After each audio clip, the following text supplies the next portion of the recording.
Hello everyone, welcome back to our YouTube channel.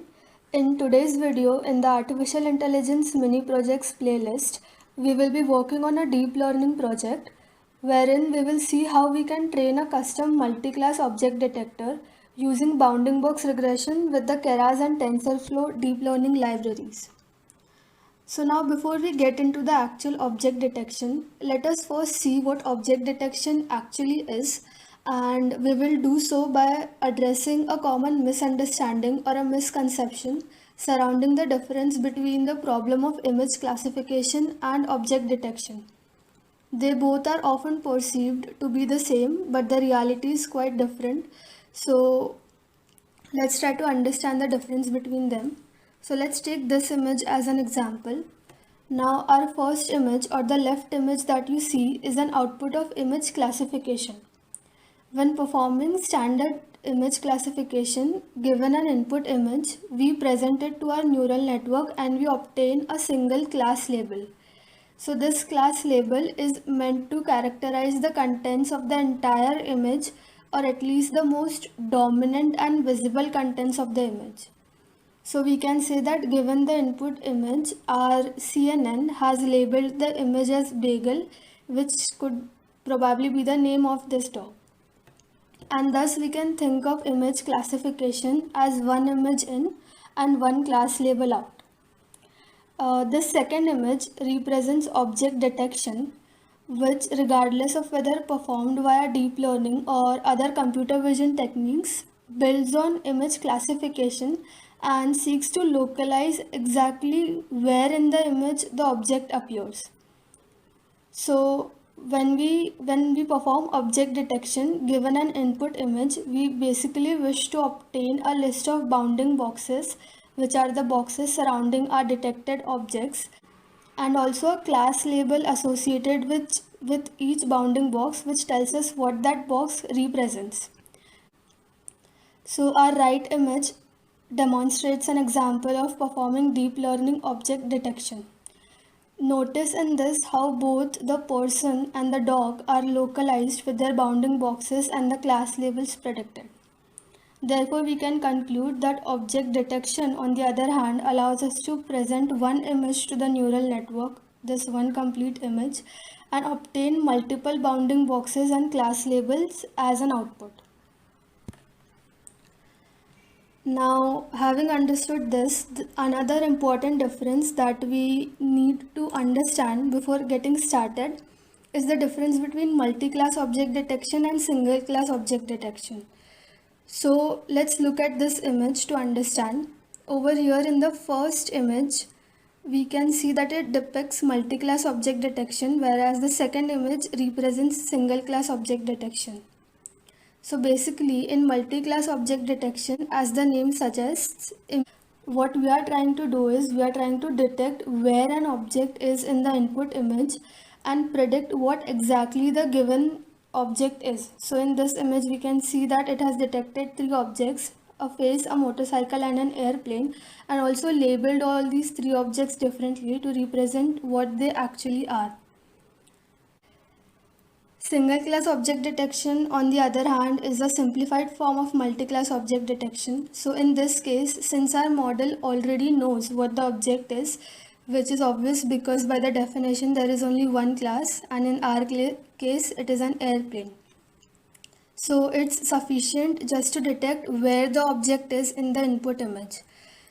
And unlike single class object detection, which require only a regression layer head to predict bounding boxes, a multi-class object detector needs a fully connected layer head with two branches. Now we will understand what these branches are in detail while coding, but just to give you a gist, one of the branches is a regression layer set, just like in the single class object detection case, and there is an additional layer set which has a softmax classifier which is used to predict the class labels. So our first branch is responsible for forming this bounding box, and the second branch is responsible for classifying it into different objects using the softmax classifier. So now that we have these two concepts out of the way, let's begin with our actual project. So first things first, let's have a look at the structure of our project directory and see the files that it should contain before we start building our model. So starting with the data set, the example data set which we are using here today is a subset of the Caltech 101 data set, which contains multiple different images of multiple different objects, and from this specifically, we'll be using three classes. So this dataset directory contains our subset of the Caltech dataset, and inside the dataset directory, we have two subdirectories, annotations and images. So the annotations directory contains three CSV files, one for each of the classes, and we will be training our bounding box regressor on it. So if I open this airplanes CSV file, we can see that it has 6 columns. The first column represents the file name. The second column represents the starting x coordinate of the bounding box. Then we have the starting y coordinate, the ending x coordinate and the ending y coordinate. And the last column is for the class label. Now for the images subdirectory, as I mentioned earlier, it contains all the images in our dataset. So this contains the images of all the airplanes, which are simple images without any bounding box around them. Similarly, we have our face and the motorcycle. So moving on to the modules folder, over here we will be writing a Python script called config.py, which will later be used as an external module while training our deep learning model. So this folder also contains one init.py file, which is basically an empty Python file. Simply understand the init.py file as something that is required to make Python treat the directories as containing packages. And this is done to prevent directories with a common name from unintentionally hiding valid modules that occur later to the module search path. So we have this file over here only because we will be treating the config.py file, which will lie in this folder, as an external module. Now finally we have the output folder, which will contain our training Python script and a few output plots that we will be generating while training. So this was the outline of how the directory should look like. So as mentioned earlier, before we implement our training script, we will first define a simple configuration file to store important variables. So this file will contain all the paths that our model will need while training, and these include input paths, which our model will use to input the test images, and bounding box annotations for the same from the CSV files. And then the output paths will be the paths wherein the model will store all the output files that it will generate while training. And this configuration file will also contain our model training hyperparameters such as our batch size and epoch. So for this, I'll create a new file in my module directory and name it as config.py.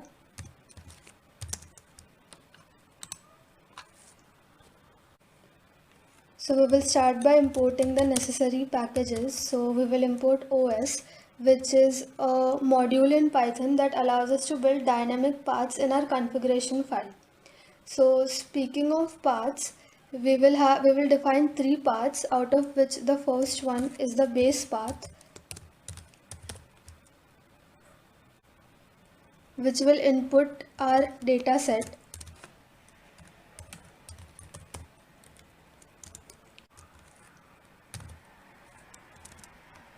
The second path will be images path,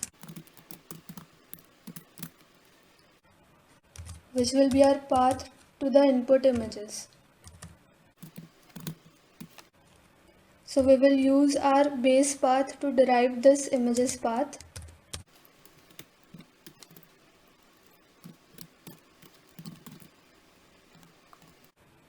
Next we have the annotations path,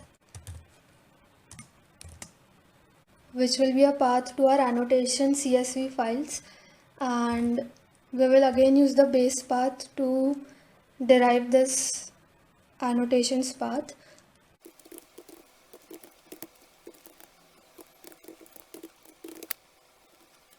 So our images path is a path to our subset of our Caltech 101 images, and our anodes path is the path to the folder containing our bounding box annotations in CSV format.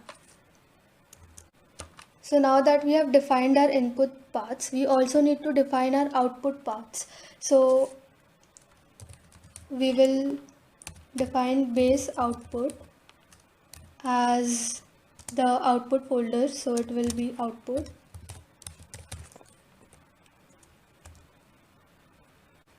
Then we will define the paths to our output model, our label binarizer, our plots output, and our directory containing the test image paths. So let's quickly do that.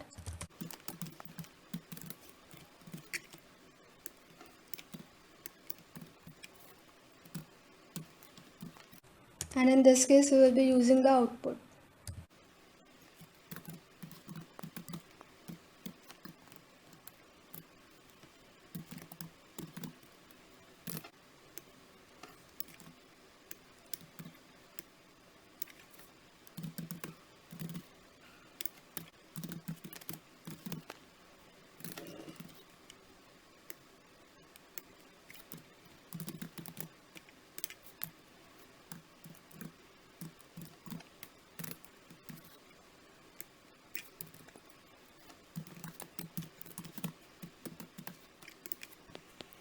And finally, we will define our standard deep learning hyperparameters, which will be our initial learning rate, the number of epochs, and our batch size.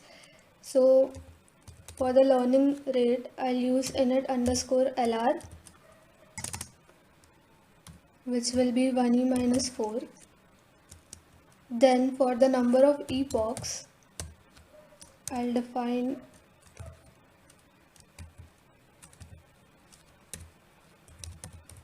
num epochs, which will be equal to 8, and then finally our batch size will be 32. To understand what an epoch is, so an epoch means training the neural network with all the training data for one cycle, and in one epoch we use all of the data exactly once.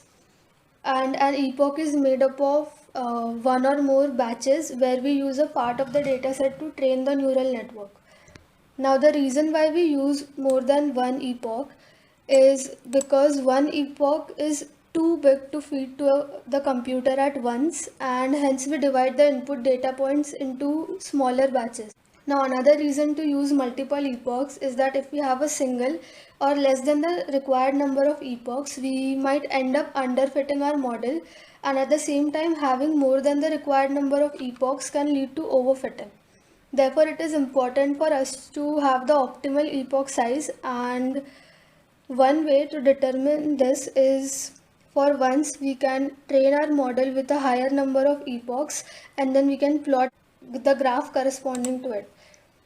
So over here I have this graph represents the training loss and validation loss against the number of epochs. So this plot was formed when the same model was trained for 20 epochs, which is fairly high, and we can see that our total loss starts off high, but by approximately epoch number 3, the training and validation losses are nearly identical, and by epoch 5 they are essentially, or we can say they are identical, and past epoch 10 our training loss starts to fall below our validation loss, and hence we can conclude that past epoch 10 we are starting to overfit our model. Hence from this graph we can see our optimal epoch size lies nearly at this point, which we can take it as 8. So that's why our number of epochs is 8 and our batch size is 32. So that brings us to the end of part 1. Now in the next part, we will be pre-processing our data.